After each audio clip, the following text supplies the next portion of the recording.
Picture the easiest business in America. A fenced-in lot, some fiberglass windmills, a plastic dinosaur, a ball that never quite rolls straight. Kids pay $8 to swing a putter for 45 minutes, and you collect the difference. No inventory to spoil. No skill required to run it. Just AstroTurf and margin. Here's the problem. That picture is wrong. Mini-golf isn't a golf business. It's a real estate and food service business, wearing a windmill costume. At the concepts that actually make money, the putting green isn't the product. It's the bait. The real business, the one that pays the rent, is what happens after someone puts the club down. So how much does it actually cost to get in? That depends entirely on which version of mini-golf you're buying, and the range is enormous. At the low end, you can build a classic outdoor course, the kind with a ticket booth and a windmill and a couple of water hazards, for somewhere between $150,000 and $400,000. That's the entry-level tier. It's the version most people picture when they imagine owning one of these places. Add a real kitchen, a bar, an actual dining room instead of a snack window, and the number jumps fast. A fully themed course with food and beverage built in from day one can run $500,000 to $1.5 million or more. Same putters, same holes, completely different business. Then there's the franchise tier. Take Monster Mini Golf, the glow-in-the-dark indoor brand that's become the industry's clearest benchmark. Total investment, $885 to $35 to $1,535 $235. That includes a $60,000 franchise fee, a 7% royalty on every dollar of revenue, forever, plus a 2% marketing fee on top, and a required minimum of $210,000 in cash just sitting in reserve before you open the doors. Read that again. Nearly $1.5 million, and you still owe 7% of everything you make, every single month, for as long as you run the place. Here's what's strange about that number. You're not paying more because the course is bigger, or the holes are harder, or the theming is more elaborate. You're paying more because the building has walls and a roof. That's it. Indoor versus outdoor. Climate control versus a tarp when it rains.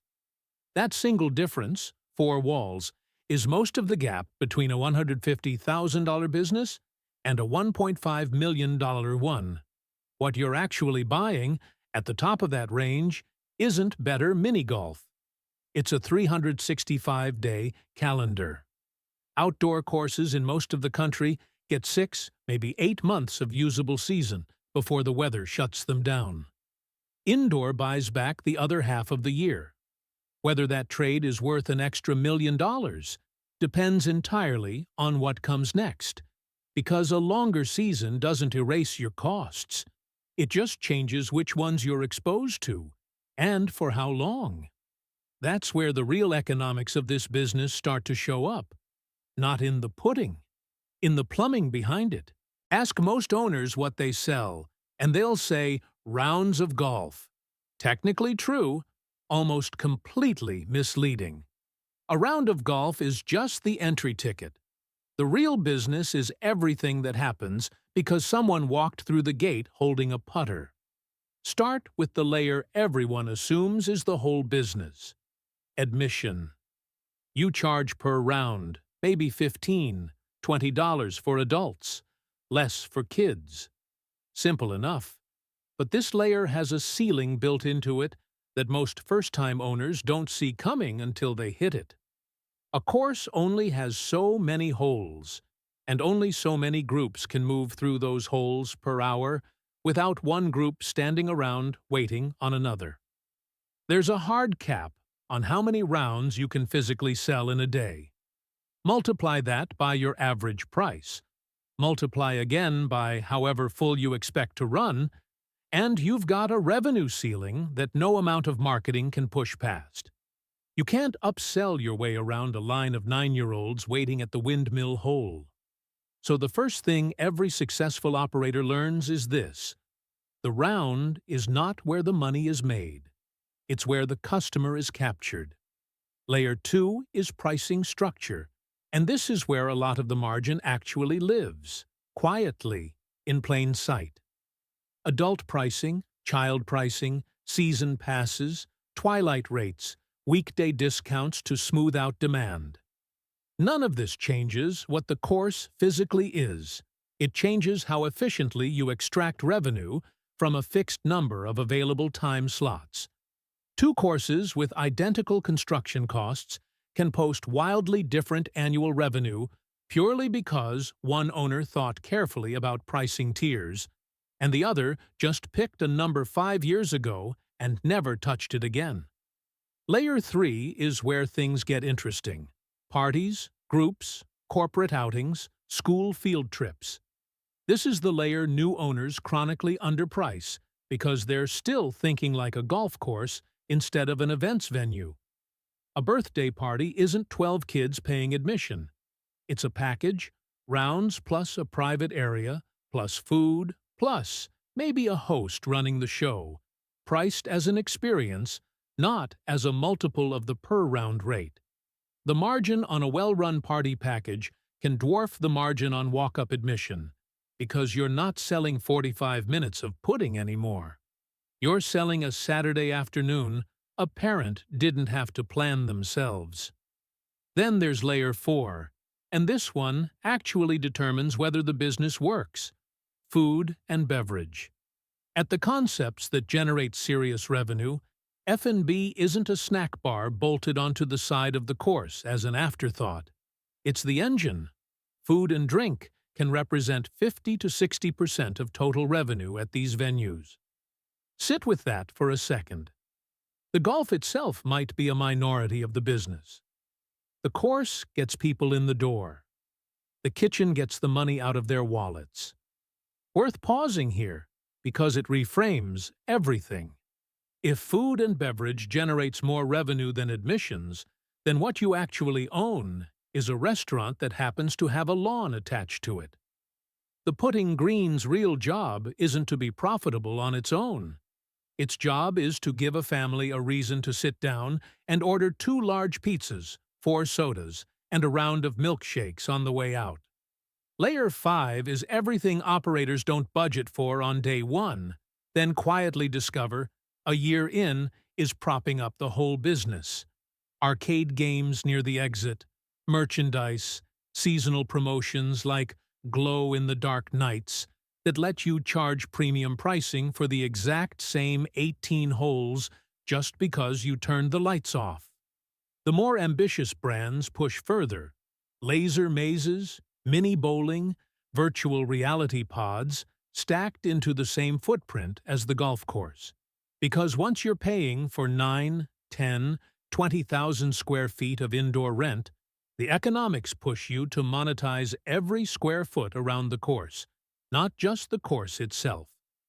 An acre of putting green sitting idle between customers is wasted real estate. An arcade cabinet in that same footprint is making money while nobody's even playing golf. Put these 5 layers side by side, and the contrast is stark. One owner runs the business as $15 a round, admission only, nothing else, hoping foot traffic alone carries the year. Another owner runs the identical 18 holes, but treats it as a platform. Admission to get people in, pricing tiers to smooth demand, parties to capture group spending, food and beverage to capture the real margin, arcade and merchandise to mop up whatever's left. Same construction cost, same 18 holes. Wildly different business. And here's the part that should unsettle anyone still picturing mini-golf as a simple, low-skill business. The revenue model that actually works looks almost nothing like golf. It looks like running a small family entertainment center that happens to use a putting course as its front door.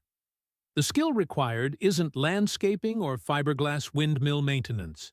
It's kitchen margins, event package pricing, and squeezing utilization out of every square foot of a building you're already paying rent on, whether or not anyone's using it. So if the real money sits in food, parties, and square footage utilization, layers that have nothing to do with pudding, what exactly are you protecting when things go wrong? Because when a course runs into trouble, it's rarely the golf that fails first. It's everything stacked around it. And once you see which layers actually carry the business, you start to see exactly where the whole structure is most likely to break. Here's the mechanism, and it's the same one quietly sitting underneath every mini golf course in the country. Waiting. Start with the cheaper path. Outdoor. You built the classic version, a couple $100,000. Fiberglass windmills. A snack window. The trade-off you accepted, maybe without doing the math on it. In most of the country, that course only operates 6 to 8 months a year. Weather shuts you down for the rest. Every fixed cost you carry, rent, insurance, loan payments, the manager you keep on payroll doesn't spread across 12 months, like a normal business. It has to be earned entirely inside a 6-month window.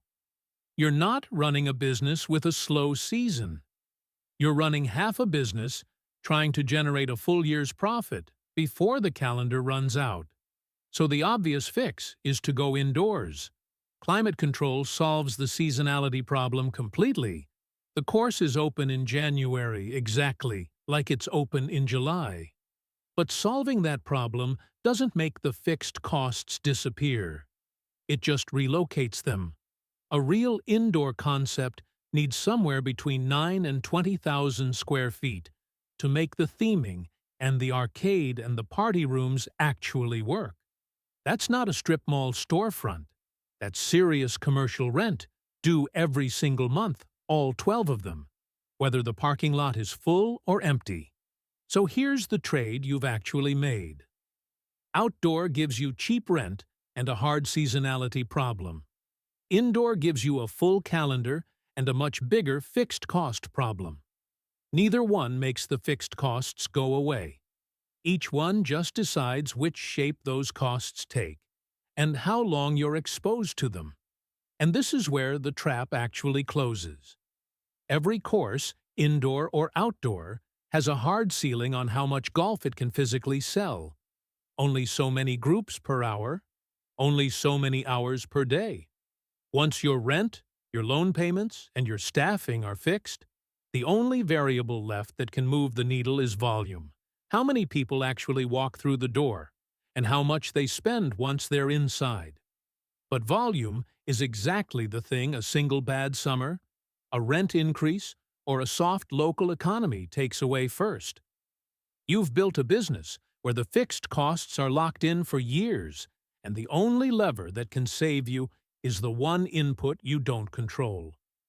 Now look at what that does to the money, because the numbers make this concrete rather than abstract. One detailed operating model for a themed course this size puts the upfront capital outlay at roughly $523,000 against a payback period of 59 months. Read that again. Nearly 5 years before the owner has recovered their own initial investment, let alone started actually profiting from the business.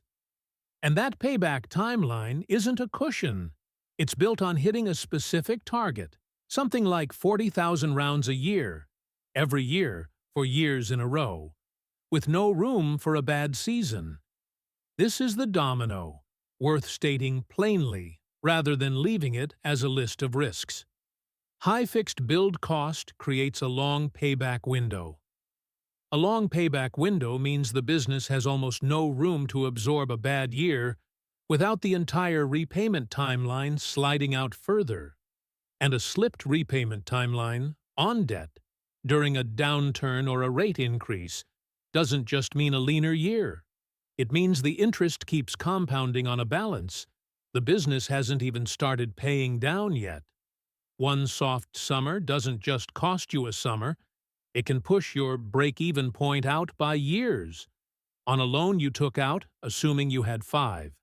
That's the trap sitting underneath the windmill. Not a golf risk. A fixed-cost business with a hard revenue ceiling, financed with debt that assumes nothing ever goes wrong for half a decade straight. If you want proof that this trap is real and not theoretical, you don't have to look at a struggling course today. You have to go back almost 100 years to the man who invented the entire industry and then watched it disappear in less than a decade. His name was Garnet Carter, and he wasn't trying to build a golf empire. He was trying to fill rooms at a hotel.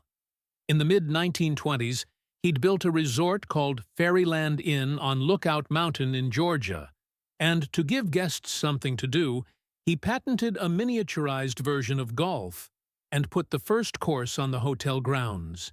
He called it Tom Thumb Golf. It worked. Not modestly, explosively. Carter was a natural promoter, and the concept spread the way a genuinely good idea spreads when there's no internet to spread it. Word of mouth, newspaper coverage, sheer novelty. By the late 1920s, tens of thousands of these courses had appeared across the country. Rooftops in Manhattan turned into after-theater destinations, well-dressed couples in tuxedos, and evening gowns stopping by for a round after the opera. Some courses staying open until 4 in the morning for the late crowd. In Los Angeles, movie stars opened their own Tom Thumb courses, Douglas Fairbanks, Mary Pickford, until studios got nervous enough about the competition for their audience's attention that they started writing clauses into actors' contracts, banning them from being filmed playing it. At its absolute peak, around 1930, there were an estimated 25,000 to 30,000 miniature golf courses operating in the United States. Read that again. 30,000. A game invented essentially by accident as a hotel amenity had turned into one of the fastest-growing entertainment businesses in the country. Carter himself walked away from it with more than $1 million, north of $18 million in today's money, before he ever sold the rights. And then, almost overnight, it was gone. The stock market crashed in 1929, and the miniature golf industry didn't decline gradually. It collapsed. The elaborate fairy tale-themed courses that made the boom so visually spectacular were exactly the problem. They were expensive to build and expensive to maintain, and the moment discretionary spending vanished across the country, there was no cushion underneath any of it. By the end of the 1930s, nearly every miniature golf course in America had been shut down, abandoned, or physically demolished. Not thinned out, not consolidated. Nearly all of them, gone, in well under a decade from the peak.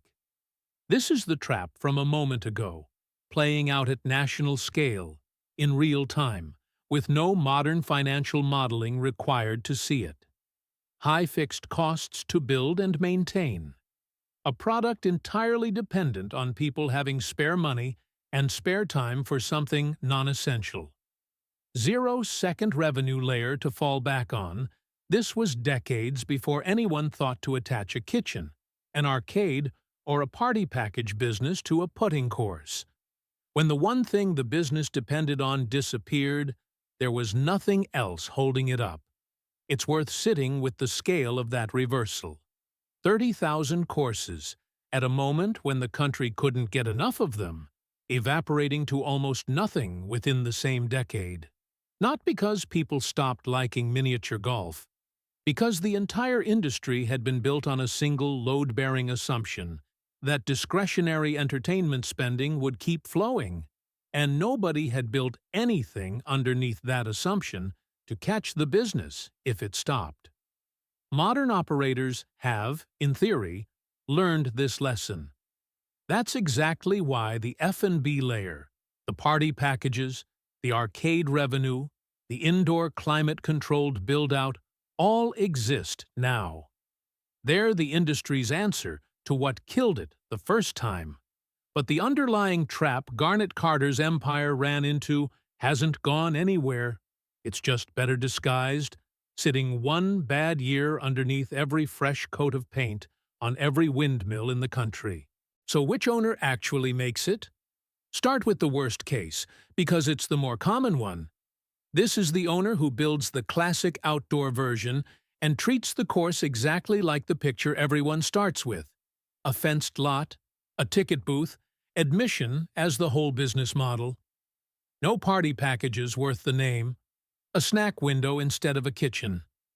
They've built a business with 6 months of season, fixed year-round costs, and a single revenue layer to absorb all of it. The first bad summer doesn't just hurt. It's the whole business, undefended. Now, the best case: this owner never really thought of themselves as running a mini golf course. They thought of themselves as running a small entertainment venue that happens to use 18 holes as the front door.